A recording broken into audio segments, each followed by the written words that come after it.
Good morning students. हम पढ़ रहे थे पैरासिटिक प्रोटोजोन्स में पहला एग्जाम्पल हमने पढ़ा था एंटमीबा हिस्टोलाइटिका। इसकी दो फॉर्म्स बताई थी मैंने, ट्रोफोजोइट एंड माइनोटा फॉर्म की। जो बड़ी वाली होती है जिसको ट्रोफोजोइट कहते हैं, छोटी वाली फॉर्म को माइनोटा, यानी माइन्यूट का मतलब है स्मॉल, है ना। तो दो फॉर्म्स होती हैं एंटमीबा हिस्टोलाइटिका की, इसलिए ये डायमॉर्फिक प्रोटोजोन कहलाता है। ठीक है, दोनों में डिफरेंस हमने पढ़ लिया था। आज हम पढ़ेंगे इसकी लाइफ साइकिल की। ह्यूमन में इन्फेक्शन जब ये करता है तो ये इसकी क्या लाइफ साइकिल होती है। ठीक है, तो इसके अंदर देखिए 4 स्टेजेस होती हैं। कौन कौन सी? एनसिस्टेशन, यानी कि सिस्ट की फॉर्मेशन जब होती है तो वो प्रोसेस कहलाता है एनसिस्टेशन। उसके बाद सिस्ट बने, जिसके अंदर सिस्ट होती है वो वाली फॉर्म, वो एक्सक्रीट करेगा ह्यूमन फिकस के अंदर, और फिर वहाँ से जो इसकी उसके जो वेक्टर हैं, यानी कि वेक्टर कौन होता है, बीमारी फैलाने वाले जो वाहक होते हैं, वो वेक्टर वहाँ से फैलाएंगे, तो वो स्टेज कहलाएगी ह्यूमन इन्फेक्शन स्टेज। उसके बाद ह्यूमन के अंदर आने के बाद ये अपनी सिस्ट को लूज करता है, वो स्टेप कहलाता है एग्जिस्टेशन, यानी कि सिस्ट वहाँ से हट जाती है। और उसके बाद सिस्ट हटने के बाद जो फॉर्म बनती है इसकी, वो मेटासिस्टिक डेवलपमेंट कहलाती है। उसके बाद इसमें डिविजन्स होंगे, बहुत सारे ये बन जाएंगे ट्रोफोजोइड्स। फिर ट्रोफोजोइड वापस अपनी आगे एनसिस्टेशन से शुरू करेंगे। है इसकी लाइफ साइकिल। ठीक है, तो डायग्रामेटिक फॉर्म में अगर हम देखें तो सबसे पहले जो हमारा है इसका ट्रोफोजोइट वाली फॉर्म जो होती है, जिसके अंदर सिस्ट ऑलरेडी प्रेजेंट होता है, उसके अंदर बाइनरी फिजन होगा।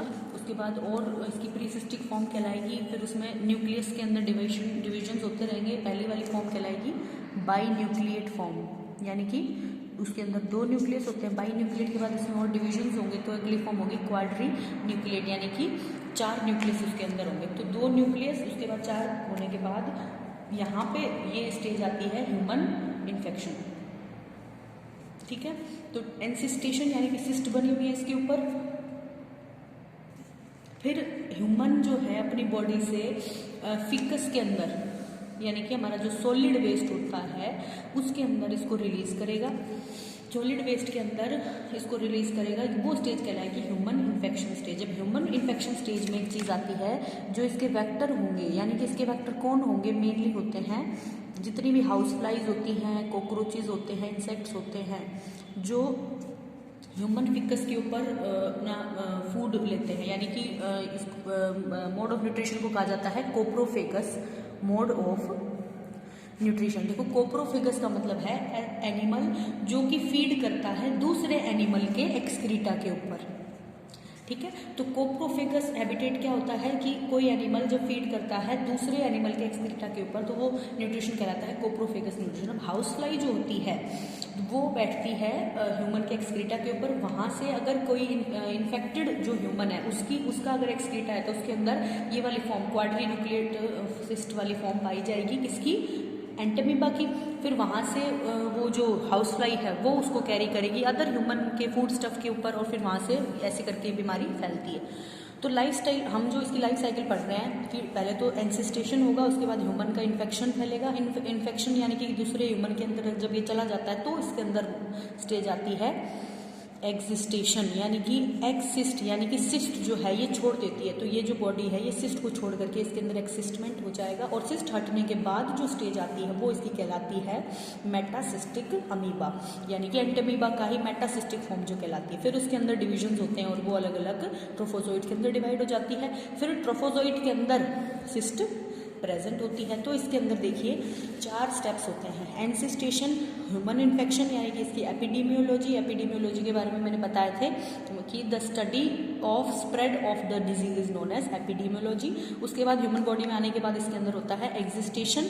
उसके बाद सिस्ट हटने के बाद जो फॉर्म होती है वो कहलाती है मेटासिस्टिक डेवलपमेंट। तो ये थी हमारी एंटमीबा की लाइफ साइकिल। ठीक है, एक और इसमें इंपॉर्टेंट पॉइंट आता है कि ये जो होता है मोनोजेनेटिक पैरासाइट है। ये उस दिन मैंने आपको बताया था क्लास के अंदर कि 2 टाइप के पैरासाइट्स होते हैं, मोनोजेनेटिक एंड डाइजेनेटिक। तो मोनोजेनेटिक का मतलब है ऐसा पैरासाइट जिसकी पूरी लाइफ साइकिल एक ही होस्ट में पूरी लाइफ साइकिल कंप्लीट हो जाती है, वो कहलाते हैं मोनोजेनेटिक। और कुछ ऑर्गेनिज्म हैं जो कि ऐसे पैरासाइट हैं जिनको 2 होस्ट की जरूरत होती है, वो कहलाते हैं डाइजेनेटिक। ठीक है, तो जो एंटमीबा है वो हमारा मोनोजेनेटिक पैरासाइट है। ठीक है, यहाँ पे हमारी लाइफ साइकिल खत्म होती है एंटमीबा की। उसके बाद हम पढ़ेंगे इसकी पैथोजेनिसिटी। पैथोजेनिसिटी का मतलब है कि बीमारी फैलती कैसे है, उसके क्या सिम्टम्स होते हैं। पैथोजन का मतलब ही क्या है, डिजीज, ठीक है। पैथोलॉजी का मतलब होता है द स्टडी ऑफ डिजीजेस, ठीक है। तो पैथोजेनिसिटी, तो इसमें पढ़ेंगे हम कॉजेज अमीबिक डिसेंट्री की। एंटमीबा हिस्टोलाइटिका कौन सी बीमारी कॉज करता है, अमीबाइसिस, और डिसेंट्री कॉज करेगा तो उस डिसेंट्री को अमीबिक डिसेंट्री कहते हैं, ठीक है। इसके अंदर इसके मेन सिम्टम्स क्या है, डायरिया होगा, लूज मोशंस होंगे, सिम्टम्स होंगे like headache, nausea, abdominal pain, nervousness, fatigue, weight loss, loss of appetite, ये सारे सिम्टम्स इसके अंदर पाए जाते हैं। किसके अंदर, अमीबाइसिस के अंदर, ठीक है। मेनली इसके अंदर डायरिया यानी कि लूज मोशंस होंगे, ठीक है। नेक्स्ट हमारा आता है, अगर डिजीज हो गई है, मान लो ये सिम्टम्स आपके अंदर हैं, तो डायग्नोसिस पता कैसे लगाएंगे कि ये वाली डिजीज है, उसको डायग्नोस कैसे करेंगे। तो देखो अभी मैंने आपको बताया कि ह्यूमन का जो फिकस होता है उसके अंदर ये पाया जाता है मेनली, क्योंकि ये इसका ह्यूमन के अंदर पैरासिटिज्म कहाँ पे है, इसका इंटेस्टाइन के अंदर।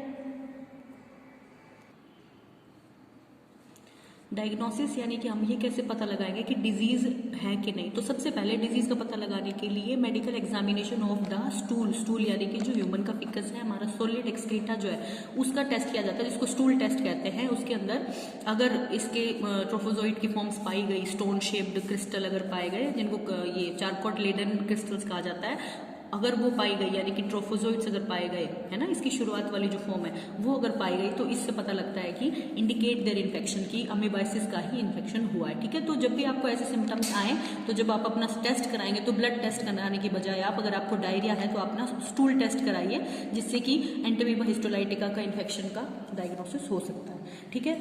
उसके बाद नेक्स्ट आता है हमारा प्रोफाइलेक्सिस, यानी कि डिजीज से बचने के लिए हमें क्या प्रिकॉशंस हमें लेने चाहिए, ठीक है।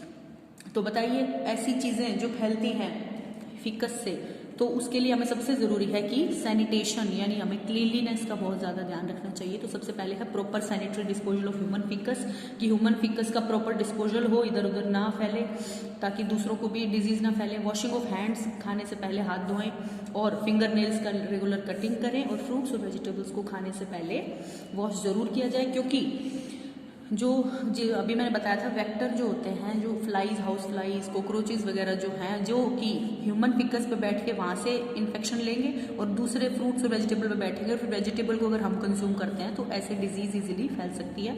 तो हमेशा फ्रूट्स और वेजिटेबल्स को वॉश करने के बाद ही कंज्यूम करें, ठीक है। अगर आपके डायग्नोसिस में पता लग गया है कि इफ़ यू आर पॉजिटिव कि अमीबाइसिस ही आपको हुआ है, तो उसके लिए एंटीबायोटिक्स यानी कि थेरेपी कौन कौन सी यूज कर सकते हैं हम, कौन कौन सी एंटीबायोटिक्स इसमें देते हैं डॉक्टर, टेरामाइसिन, इरिथ्रोमाइसिन, मेनली यही दिए जाते हैं। इसके अलावा जो मोस्ट इंपॉर्टेंट ड्रग जो है जो अमीबाइसिस में दिया जाता है, उसका क्या नाम है, मेट्रोनिडाजोल। मेट्रोनिडाजोल जो है ये ड्रग जो है मेन है इसके अंदर, ठीक है। The most important drug is metronidazole which acts as a amoebicide, यानी कि उस अमीबाइसिस को किल करने के काम आता है अमीबोसाइड, ठीक है, for both luminal and tissue parasites. की पैरासाइट की किसी भी स्टेज पे अगर बीमारी है तो उसको मेट्रोनिडाजोल नाम का ड्रग दिया जाता है, जिससे कि इजीली इस डिजीज को क्योर किया जा सकता है। तो ये थी हमारी लाइफ साइकिल एंटमीबा हिस्टोलाइटिका की, जो कि पहला हमारा पैरासिटिक प्रोटोजोन है। इसके बाद हम नेक्स्ट पैरासिटिक प्रोटोजोन पढ़ेंगे एंटमीबा जिंजीवैलिस।